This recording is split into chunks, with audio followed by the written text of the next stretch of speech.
Hello everyone. आज का हमारा टॉपिक रहेगा main features of the American constitution या यूएसए भी हम लोग जिसको कह देते हैं। अमेरिका या यूएसए के संविधान के मुख्य लक्षण अथवा विशेषताएं बताएं। यानी जब हम लोग अमेरिका के संविधान को किसी अन्य देश के साथ कंपैरेटिवली हम लोग स्टडी उसको करते हैं, तो क्या क्या मेन बातें वहाँ के संविधान में निकल के आती हैं, या फिर जो उसका स्वरूप है वो किन किन फीचर्स की वजह से विशेष जो वो बनता है। तो हम लोग इस क्वेश्चन में डिस्कस करने वाले हैं। तो फर्स्ट इसमें है, हाँ, यदि हम लोग थोड़ा बेसिकली देखें तो जो यूएसए का कॉन्स्टिट्यूशन है वो 1787 में वो क्रिएटेड हो गया था, वो बन गया था। 4 मार्च 1789 को वह लागू होता है। तो पहली जो इसकी विशेषता है अमेरिका के संविधान की, वो है लिखित तथा संक्षिप्त संविधान। यानी नंबर एक तो ये संविधान रिटर्न कॉन्स्टिट्यूशन है। अनरिटन कॉन्स्टिट्यूशन भी हो सकते हैं संविधान, रिटर्न भी हो सकते हैं। तो लिखित संविधान है। और यह भी आपको बता दें कि दुनिया में सबसे प्राचीन लिखित संविधान माना जाता है अमेरिकी जो संविधान है। ओल्डेस्ट रिटर्न कॉन्स्टिट्यूशन इसको माना जाता है दुनिया में। और संक्षिप्त है, बड़ा छोटा संविधान है। जस्ट 7 आर्टिकल्स इसमें मौजूद हैं। 7 अनुच्छेदों में ही जो पूरी संविधान में जो जो जिन जिन बातों का मेंशन किया गया है, तो उनमें ही 7 आर्टिकल्स में ही वो बातें कह दी गई हैं। और संक्षिप्त में ही संक्षिप्तता है क्योंकि कम में काम चलाया गया है, ज़्यादा डिटेल्ड कॉन्स्टिट्यूशन नहीं है। जो भी आर्टिकल्स हैं उनमें भी जैसे मेन मेन जो वर्डिंग है वही मौजूद है। जैसे इंडिया का कॉन्स्टिट्यूशन है, तो हर प्रावधान को बड़ा डिटेल्ड में हमने लिखा है, और उसके क्या इम्पैक्ट हो सकते हैं, किस सिचुएशन में उसको वापस लिया जा सकता है, या अदर क्लासेस से रिलेटेड, रिजर्वेशन से रिलेटेड बहुत सारी चीज़ों का जो मेंशन है वो हमने बड़ा डिटेल में किया है। लेकिन यूएसए के कॉन्स्टिट्यूशन में ऐसा नहीं है। और 1789 से लेकर वर्तमान तक 27 वहाँ पे अमेंडमेंट हुए हैं, कॉन्स्टिट्यूशन में चेंज हुए हैं, बदलाव 27 बार वहाँ पे हुआ है। और जो आखिर का बदलाव था वो 1992 में हुआ था, 1992 में सबसे आखिरी जो संवैधानिक संशोधन है वो किया गया था। तो ये जो 27 संवैधानिक संशोधन है, यह भी वहाँ के संविधान का पार्ट माने जाते हैं। तो कुल मिला के ये छोटा संविधान है और लिखित संविधान है। ओके। नेक्स्ट इसमें पॉइंट है, जनता संवैधानिक शक्ति का अंतिम स्रोत। यानी वहाँ पे प्रियम्बल में ही, प्रस्तावना में ही जो वर्डिंग है, जो प्रस्तावना की स्टार्टिंग और जो उसकी एंडिंग है, जैसा हम लोग भारतीय संविधान के स्रोतों में हम लोग जिक्र कर रहे थे कि हमें अमेरिका से जो जो हमने प्रावधान लिए हैं, उन प्रावधानों में एक ये भी प्रावधान था कि हमने भारतीय संविधान की प्रस्तावना की शुरुआत और जो उसके अंत है, वो जो वर्डिंग है वो हमने अमेरिका से ही ली है। तो अमेरिका में जो वर्डिंग है, we the people of United States of America, या हम संयुक्त राज्य अमेरिका के लोग संपूर्ण संघ का निर्माण करने के लिए, इस टाइप की जो भी। और एंड में क्या है, हम लोग इस संविधान का निर्माण करते हैं, इसको लागू करते हैं। तो कुछ इसी तरह की जो वर्डिंग है वो भारत के जो संविधान की प्रस्तावना है उसमें भी मौजूद है। तो वहां पर भी और हमारे यहाँ पर भी अंतिम स्रोत जो संविधान का है वो जनता है, जो पब्लिक है। पब्लिक ही संविधान को पावर दे रही है, क्योंकि लिखित संविधान है। तो लिखित संविधान में जो भी संविधान निर्माता थे, वो कहीं ना कहीं प्रत्यक्ष अप्रत्यक्ष तौर पर वो जनता को रिप्रेजेंट करते थे। तो इस वजह से जो संविधान को पावर मिली है वो उसका अंतिम जो स्रोत है वो जनता को माना गया है। तो वहां पर भी ऐसा ही है। ओके। नेक्स्ट इसमें है लिमिटेड गवर्नमेंट की व्यवस्था, यानी सीमित सरकार की व्यवस्था। देखिए, संविधानवाद का जो पूरा कॉन्सेप्ट रहता है वो सीमित सरकार की व्यवस्था से ही जुड़ा होता है, जो हम लोग पहली यूनिट में जिक्र कर रहे थे। तो संविधानवाद की को आगे बढ़ाने के लिए ही, संविधानवाद को किस्म से इम्प्लीमेंट करने के लिए ही सीमित सरकार की जो अवधारणा है वो इम्प्लीमेंट करी जाती है, वो काम में लाई जाती है, अपनाई जाती है। तो वहां पर क्या है, जो दो टाइप की सरकारें हैं, सेंट्रल गवर्नमेंट है और स्टेट गवर्नमेंट्स हैं। तो कोई भी सरकार, चाहे वो सेंट्रल गवर्नमेंट हो चाहे वो स्टेट गवर्नमेंट हो, 50 राज्य है, किसी भी राज्य की सरकार हो, तो वो सरकार संविधान के दायरे में बंधी हुई है। कोई भी सरकार चाहे राष्ट्रपति, क्योंकि वहाँ पे एक्चुअल पावर का यूज करता है केंद्र सरकार की, तो वो भी संविधान के दायरे में बंधा हुआ है। और जो राज्य सरकारें हैं, राज्यों के अपने अलग से संविधान है, तो उन संविधानों के द्वारा ही उन राज्य सरकारों के ऊपर भी एक बंदिश लगाई गई है कि वो अपनी मनमर्जी से काम नहीं कर सकते हैं। विधि ने जो भी विधि के द्वारा स्थापित जो प्रक्रिया है, किस्म से जो भी कानून की उचित प्रक्रिया वहाँ पे जिसका पालन होता है, तो उसके द्वारा ही कोई प्रावधान लागू किया जा सकता है। और पावर्स का डिस्ट्रीब्यूशन किया गया है, जो शक्तियों का विभाजन किया गया है। जिस सरकार के दायरे में जो भी पावर आती है, वो सरकार उसी पावर का यूज करेगी। अगर मान लो कोई ऐसी विषय है जिसके ऊपर सेंट्रल गवर्नमेंट को राइट है, तो स्टेट गवर्नमेंट उसमें इंटरफेयर नहीं कर सकते हैं, उसका प्रयोग नहीं कर सकते हैं। अगर वो ऐसा करते हैं तो उसमें बंदिशें लगी हुई हैं, न्यायपालिका उनको ऐसा करने से रोक सकती है। तो सीमित सरकार इट मीन्स सरकार के लिए, हर सरकार के लिए एक दायरा निश्चित किया गया है कि वो अपनी हद जो संविधान के द्वारा उसकी हद, उसकी सीमा, उसकी बाउंड्री निर्धारित करी गई है, उसमें रहकर ही वो अपना कार्य करेंगे। ओके, नेक्स्ट इसमें आ जाता है संविधान की सर्वोच्चता। देखिए, संविधान की सर्वोच्चता से सीधा मतलब क्या है कि वहाँ पे हर परिस्थिति में संविधान ही सर्वोच्च होगा। चाहे वो कोई व्यक्ति हो, चाहे संस्था है, चाहे सरकारी गैर सरकारी कोई एजेंसी है, तो वो जो भी कार्य करेगी वो संविधान के दायरे में रहकर ही कार्य करेगी। तो हर परिस्थिति में देश में सर्वोच्च जो मान्यता है वो उसको संविधान को दी गई है। अब आर्टिकल 6 वहाँ पे जो है, वो यह संविधान तथा इसके अंतर्गत बनाया जाने वाला संयुक्त राज्य का कानून देश के सर्वोच्च कानून होंगे, ऐसी वर्डिंग वहाँ पे लिख दी गई है।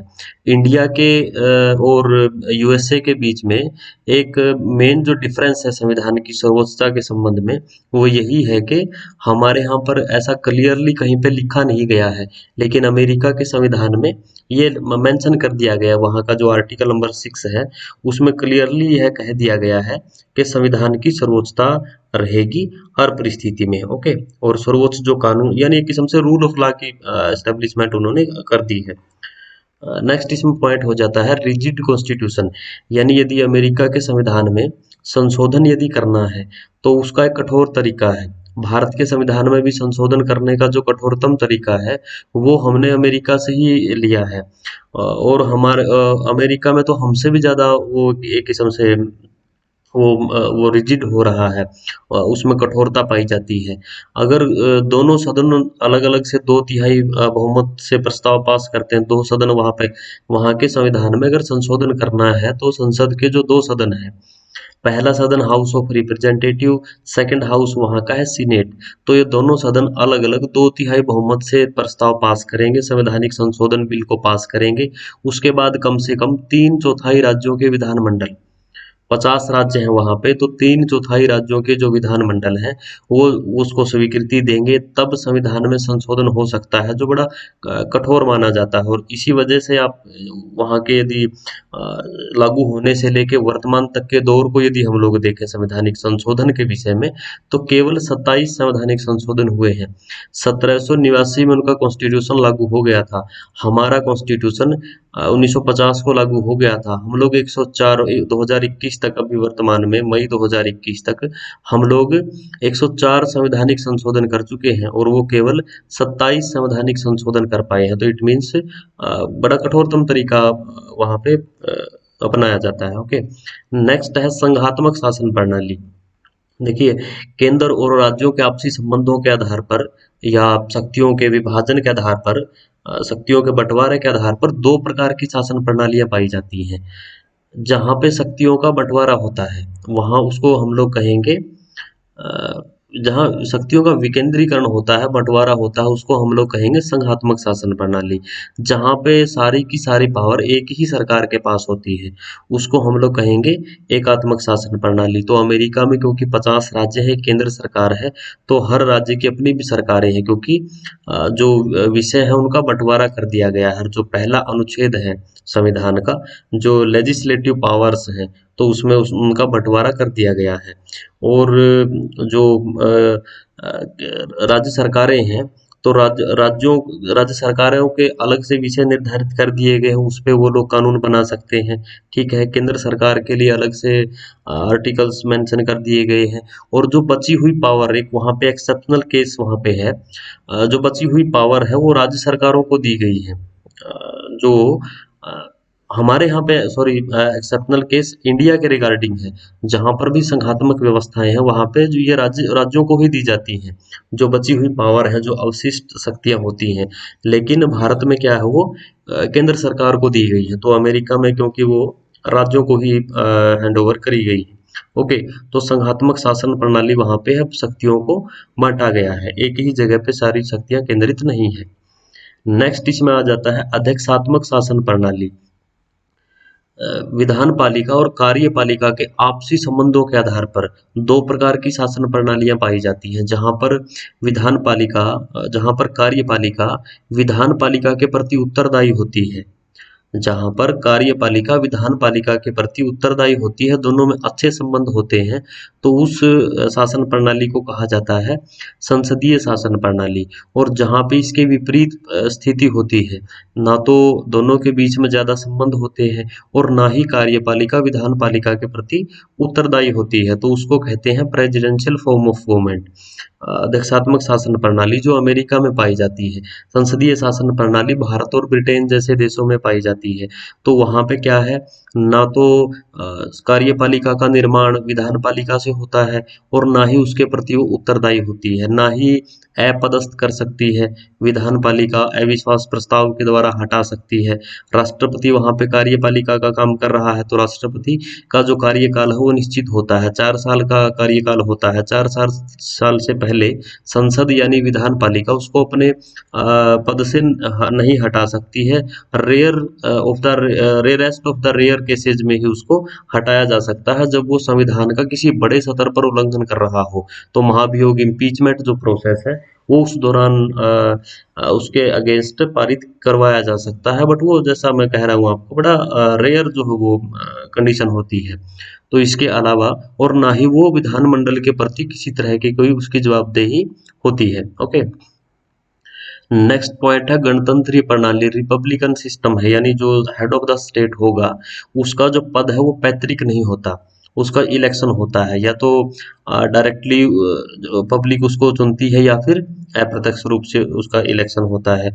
तो अमेरिका के राष्ट्रपति का तो इलेक्शन होता है, और जैसा ब्रिटेन में है वहाँ पे इलेक्शन नहीं होता है। तो इट मीन्स वहाँ पे क्या है, रिपब्लिकन स्टेट हम लोग ब्रिटेन को हम लोग नहीं कह सकते हैं, क्योंकि वहाँ पे महारानी की जो व्यवस्था है, हेड ऑफ द स्टेट महारानी है, सम्राट साम्राज्ञी है वहाँ पे, तो उसकी का कोई चुनाव नहीं होता है, उसका जो पद है वो पैतृक माना जाता है। तो अमेरिका में ऐसा कुछ कोई प्रावधान नहीं है, और जो उसकी शक्तियों का जो स्रोत है वो जनता होती है।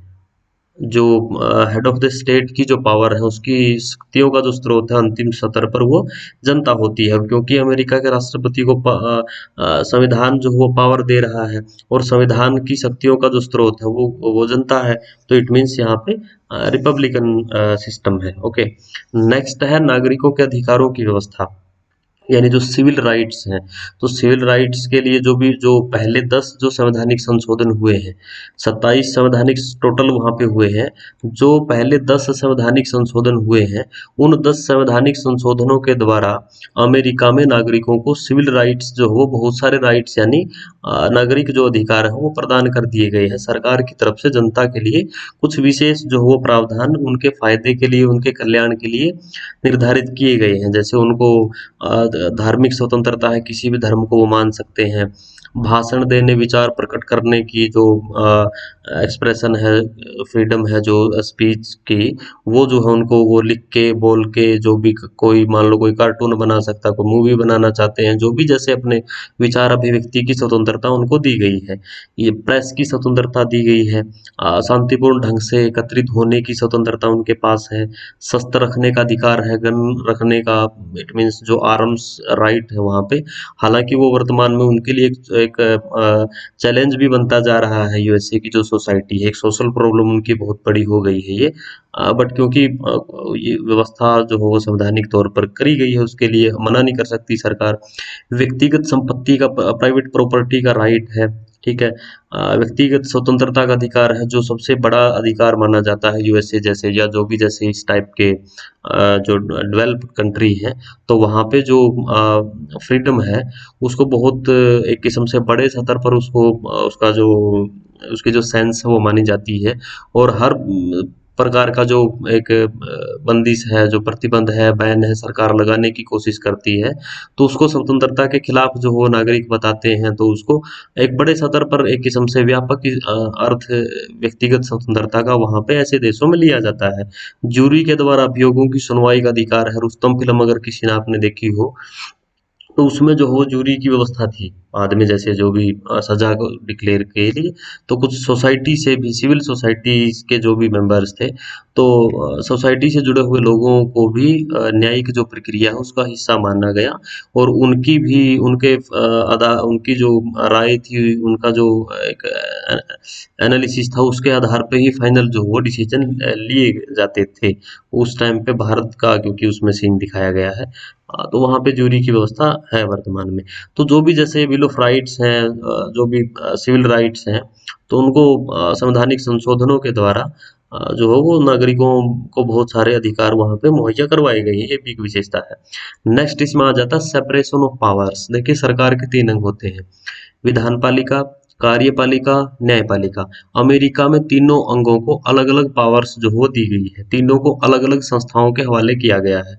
जो आर्टिकल 1 है, आर्टिकल 1 के द्वारा वैधानिक शक्तियों का बंटवारा किया गया है, जो कांग्रेस को प्रदान कर दी गई है। ठीक है, स्टेट्स के अलग से कॉन्स्टिट्यूशन है, तो वो उस हिसाब से वो उनको राज्यों को अलग से मिली हुई है। जो द्वितीय जो उनका दूसरा जो अनुच्छेद है, उसके द्वारा एग्जीक्यूटिव पावर्स यानी जो कार्यपालिका से संबंधित जो शक्तियां हैं उसका बंटवारा किया गया, वो राष्ट्रपति को दी गई है। राष्ट्रपति और जो उसकी टीम है वो कार्यपालिका शक्तियों का प्रयोग करती है।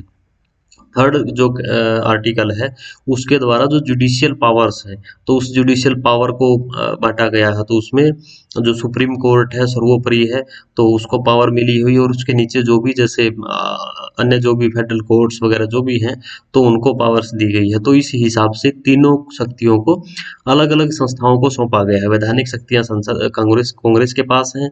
जो एग्जीक्यूटिव से रिलेटेड कार्यपालिका की शक्तियां हैं वो राष्ट्रपति उनको देखता है, यूज करता है। और थर्ड नंबर पे जो न्यायिक शक्तियां हैं उसको अदालत को दिया गया है, सुप्रीम कोर्ट को दिया गया है। ओके, तो इस हिसाब से शक्तियों का पृथक्करण किया गया है। एक ही अंग के पास सारी शक्तियां केंद्रित नहीं है। नेक्स्ट इसमें आ जाता है रोक व संतुलन का सिद्धांत। देखिए हम लोग अभी इस आर्टिकल में बात कर रहे थे कि शक्तियों का पृथक्करण का सिद्धांत जो मोंटेस्क्यू का सिद्धांत माना जाता है, तो वो होना जरूरी है, क्योंकि एक ही को हम लोग स्ट्रोंग नहीं कर सकते। एक ही संस्था को हम लोग सारे जो तीनों या दो टाइप के जो राइट जो पावर्स हैं वो हम लोग नहीं दे सकते। बट इसमें क्या किया गया है, theory of checks and balance की व्यवस्था भी करी गई है। ये बड़ी यूनिक सी एक स्थिति है। यानी जो विधान पालिका, कार्यपालिका, न्यायपालिका है, ये तीनों जो अंग हैं, ये एक दूसरे को बैलेंस करने की कोशिश करते हैं। एक दूसरे को कहीं न कहीं ये नियंत्रित भी कर रहे हैं, ये संतुलन बनाने का प्रयास कर रहे हैं। विधान पालिका यदि ऐसे कानून बनाती है जो संविधान के विरुद्ध हैं, तो न्यायपालिका उसको उसके बनाए हुए कानूनों को अवैध घोषित कर सकती है। ठीक है। न्यायपालिका यदि जजेज वगैरह मान लो यदि कोई इस तरह की उनकी दुर्भावना रहती है, कोई बड़ा कोई अपराध करते हैं, तो उनको हटाने के लिए कांग्रेस का यूज किया जा सकता है। कांग्रेस में प्रस्ताव लाया जा सकता है। जो नियुक्ति है उनकी, वो भी कांग्रेस के जरिए ही होती है। सीनेट जब तक अप्रूवल नहीं देगी तो नियुक्ति नहीं हो सकती है। ठीक है। राष्ट्रपति कार्यपालिका शक्ति को एक किस्म उसका पालन करता है।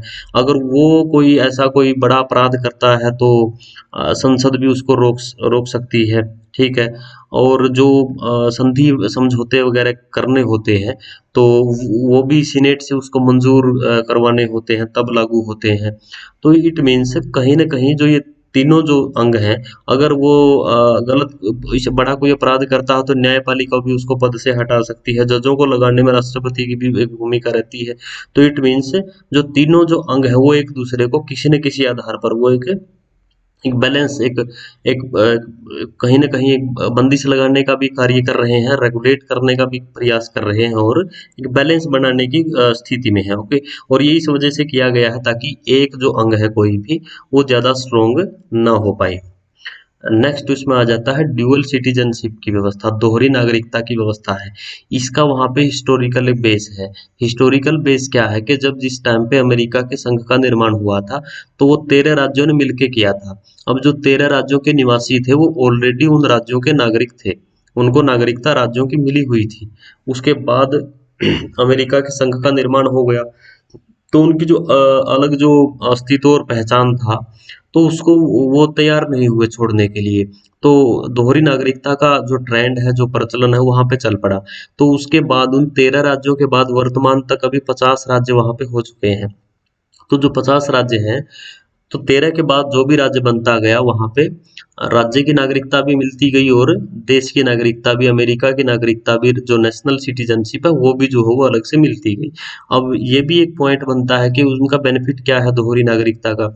दोहरी नागरिकता का बेनिफिट ये है कि जो जिस राज्य का नागरिक है उसको उस राज्य का नागरिक होने के नाते अदर राज्य में जो उसको फैसिलिटीज नहीं मिल सकती है, उस राज्य में उसको प्रेफरेंस जो हो बहुत सारे विषयों में मिलती है। तो इट मीन्स सुविधाओं में कहीं ना कहीं फर्क रहता है, ओके। नेक्स्ट है द्विसदनीय विधानमंडल यानी बाई कैमरल लेजिस्लेचर की व्यवस्था है। जो लोअर हाउस है उनका, जैसे हमारे यहाँ पर लोकसभा है, तो वो है हाउस ऑफ रिप्रेजेंटेटिव, प्रतिनिधि संघ सभा उसको कहा जाता है, प्रतिनिधि सदन उसको कहा जाता है। तो 435 इसके मेंबर्स हैं टोटल, ठीक है। तो 2 वर्षों के लिए उनका इलेक्शन होता है। 2 साल के बाद फिर जो हो नए सदस्य, नई जो प्रतिनिधि सभा के लिए इलेक्शन जो हो करवाए जाने की व्यवस्था होती है। दूसरा जो उनका सदन है, वो राज्यों को रिप्रेजेंट करता है, उसको कहते हैं सीनेट। और जो सीनेट है, सीनेट दुनिया का सबसे पावरफुल सेकंड हाउस माना जाता है। अदरवाइज जहाँ पर भी सेकंड हाउस है वो एक किस्म से ज़्यादा उनके पास पावर नहीं है, वो कमज़ोर ही सदन माने जाते हैं। लेकिन अमेरिका में पहले सदन की बजाय ये जो दूसरा सदन है, जो ऊपरी सदन है, अपर हाउस है, वो ज़्यादा स्ट्रोंग है। तो सीनेट में हर राज्य से 2 डेलीगेट्स की व्यवस्था होती है। 50 राज्य वहाँ पे हैं, तो हर राज्य से 2 डेलीगेट, यानी टोटल जो उसके मेंबर जो सदस्य हो जाते हैं वो 100 हो जाते हैं। तो 100 सदस्यीय जो सदन है सीनेट है, तो ये 2 सदनों की व्यवस्था वहाँ पे करी गई है। और जो भी जैसे वयस्क मताधिकार के आधार पर जो वोटिंग का प्रोसेस है, तो हर नागरिक जो हो वो वोट डालता है, उसी हिसाब से दोनों सदनों में सदस्यों के चुनाव की व्यवस्था कंप्लीट होती है, ओके।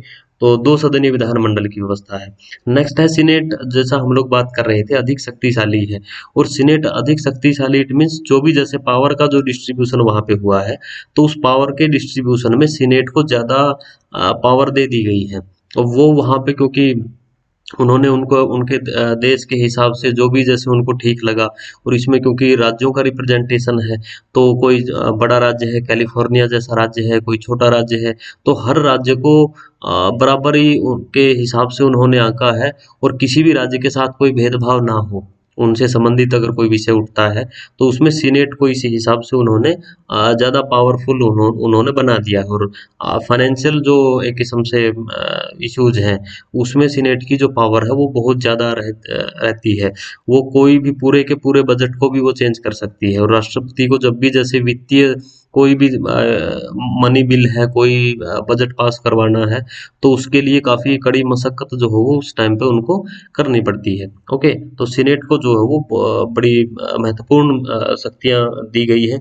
कोई भी राष्ट्रपति की तरफ से अपॉइंटमेंट जो होती हैं, उन अपॉइंटमेंट को अप्रूवल सीनेट देती है।